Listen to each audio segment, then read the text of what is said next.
So mga boss, na-deliver na natin lahat. Yung ating pinakalas is itong sa may Imus. Imus. Sa may Red Crest Subdivision. Dito ako nag-deliver. Pinakalas group ko mga boss. Itong dito yung bahay namin. Ayan. Yan, Block 14 lot 4. Kaya lang, nagalit yung tatay mga boss. Kasi bulaklak yung deliver ko. Ayan. Ano gawin mo dyan? Basura lang yan. Dapat pera. Pabili natin ng bigas. Yun ang mahalaga ngayon sa hirap ng buhay. Kaya sabi ng tatay, yung dalaga mga boss. Dalaga kayo receiver yung bulaklak. Yun yung galing sa ano mga boss. Yung galing sa Makati, sa may Chino Roses. Naisip ko rin talaga, sa hirap ng buhay ngayon mga boss, mas gusto ng magulang, may paabot ka, no? May pangregalo ba sa kanya, yung magamit ng pamilya, pakinabangan ng lahat. Tulad yan, no? Pera, makabili sila ng ulam, makabili ng bigas, diba? Mayaman na nga yung mga boss, may kaya yung pamilya no dinilibera ko ngayon, ang bulaklak. Pero mas practical sa kanya yung ibigay kung sino man, yung boyfriend nyo, yung boyfriend nata no, ano yun. Instead na bulaklak o chocolate, dapat tira na lang daw.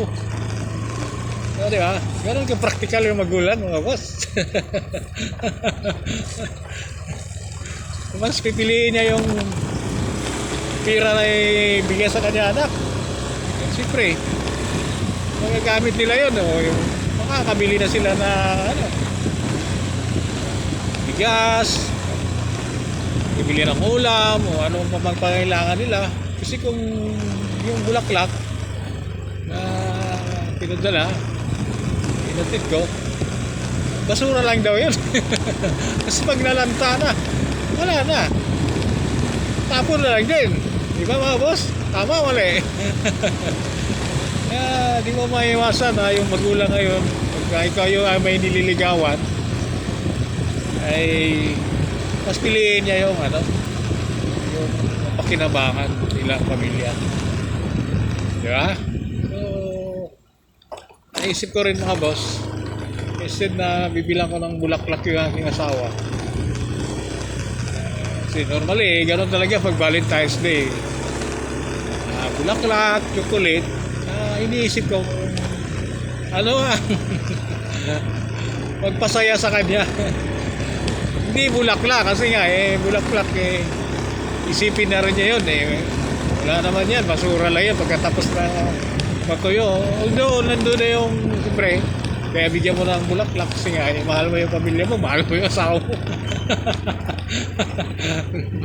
Kaya nag-isip ako mga boss kung ano ang pinaka maganda na matuwa siya mga boss. Okay, so ano lang siguro mga boss, dito na lang tayo. Kunin muna natin yung ID natin. Chip! Ayan. Alamas tayo dito mga boss sa ating Block 14, Lot 4. Wala pa kasi record mga boss. Okay, so thank you and God bless everyone. Abang lang tayo ng booking pa Cavite naman. Nasa Cavite naman tayo, Imus Cavite. So abang na tayo. Papuntang kung saan man, basta wag na bumalik Maynila kasi medyo ano na doon. Traffic na ngayon doon Traffic, ito na rush hour na. Ayan, dito tayo nag-deliver mga boss. Ayan, Red Crest Subdivision. Okay, so update ko na lang kayo mga boss pag nakakuha tayo ng booking. Abang na tayo kasi naka 120 na naman tayo ngayon. Kunting pahinga lang. Okay, so bye.